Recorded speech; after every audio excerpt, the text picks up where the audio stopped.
అనకాపల్లి లోక్సభ సెగ్మెంట్ని మేము మీ ముందుకు తీసుకొని వచ్చాం. అనకాపల్లి లోక్సభ సెగ్మెంట్లోని 7 అసెంబ్లీ సెగ్మెంట్లను ముందుగా చూద్దాం. యలమంచిలి, పాయకరావుపేట, నర్సీపట్నం, పెందుర్తి, అనకాపల్లి, మాడుగుల, చోడవరం. ఇక ముందుగా యలమంచిలి అసెంబ్లీ సెగ్మెంట్ని తీసుకున్నట్లయితే ఇక్కడి నుంచి వైఎస్ఆర్సీపీ పార్టీ తరపున యువిఆర్ రాజు, ఇతన్ని కన్నబాబు అని కూడా అంటారు, ఇతను పోటీ చేస్తూ ఉన్నారు. ఇక కూటమి పార్టీ అయిన టీడీపీ తరపున సుందరపు విజయ్ కుమార్ పోటీ చేస్తూ ఉన్నారు. అయితే 2019 అసెంబ్లీ ఎలక్షన్స్లో వైఎస్ఆర్సీపీ పార్టీ తరపున యువిఆర్ రాజు, కన్నబాబు గెలుపొందారు.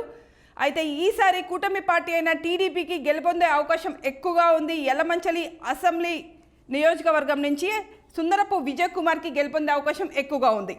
ఇక పాయకరావుపేట అసెంబ్లీ సెగ్మెంట్ని తీసుకున్నట్లయితే ఇక్కడి నుంచి వైఎస్ఆర్సీపీ పార్టీ తరపున కంబాల జోగులు పోటీ చేస్తూ ఉన్నారు. ఇక టీడీపీ పార్టీ తరపున వెంగళపూడి అనిత పోటీ చేస్తూ అయితే 2019 అసెంబ్లీ ఎలక్షన్స్లో పాయకరావుపేట నుంచి గొల్ల బాబురావు గెలుపొందారు వైఎస్ఆర్సీపీ పార్టీ తరపున.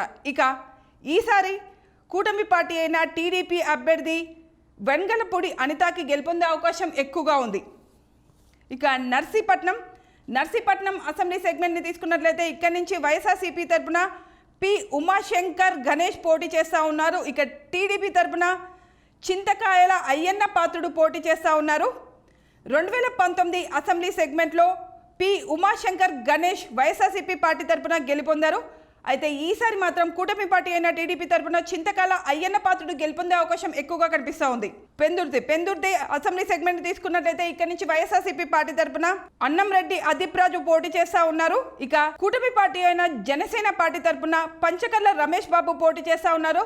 2019 అసెంబ్లీ ఎలక్షన్స్లో వైఎస్ఆర్సీపీ పార్టీ తరపున అన్నంరెడ్డి అదీప్ రాజు గెలుపొందారు. ఇక ఈసారి జనసేన పార్టీ నుంచి పంచకర్ల రమేష్ బాబు గెలుపొందే అవకాశం ఎక్కువగా కనిపిస్తూ ఉంది పెందుర్తి అసెంబ్లీ సెగ్మెంట్లో. ఇక అనకాపల్లిని కనుక తీసుకున్నట్లయితే ఇక్కడి నుంచి వైఎస్ఆర్సీపీ పార్టీ తరపున భరత్ పోటీ చేస్తూ ఉన్నారు. ఇక జనసేన పార్టీ తరపున కొనతల రామకృష్ణ పోటీ చేస్తూ ఉన్నారు.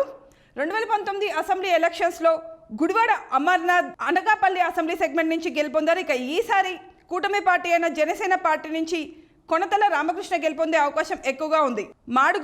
మాడుగుల నుంచి వైఎస్ఆర్సీపీ పార్టీ తరపున ఈ అనురాధ పోటీ చేస్తూ ఉన్నారు. ఇక టీడీపీ తరపున బండారు సత్యనారాయణ మూర్తి పోటీ చేస్తూ ఉన్నారు. 2019 అసెంబ్లీ ఎలక్షన్స్లో ముత్యాల నాయుడు వైఎస్ఆర్సీపీ పార్టీ తరపున మాడుగుల అసెంబ్లీ సెగ్మెంట్ నుంచి గెలుపొందారు. ఇక ఈసారి మాత్రం వైఎస్ఆర్సీపీ పార్టీ అభ్యర్థికే మళ్ళీ గెలుపొందే అవకాశం ఉంది అనురాధకి. చోడవరం అసెంబ్లీ సెగ్మెంట్ కనుక తీసుకున్నట్లయితే ఇక్కడ నుంచి వైఎస్ఆర్సీపీ పార్టీ తరపున కరణం ధర్మశ్రీ పోటీ చేస్తూ ఉన్నారు. ఇక టీడీపీ తరపున కేఎస్ఎన్ఎస్ రాజు పోటీ చేస్తూ ఉన్నారు. 2019 అసెంబ్లీ ఎలక్షన్స్లో వైఎస్ఆర్సీపీ పార్టీ తరపున కరణం ధర్మశ్రీ గెలుపొందారు. ఇక ఈసారి కూటమి పార్టీ అయిన టీడీపీ తరపున కేఎస్ఎన్ఎస్ రాజు గెలుపొందే అవకాశం ఎక్కువగా కనిపిస్తుంది చోడవరం అసెంబ్లీ సెగ్మెంట్లో. ఇది అనకాపల్లి లోక్సభ సెగ్మెంట్లోని 7 అసెంబ్లీ సెగ్మెంట్లు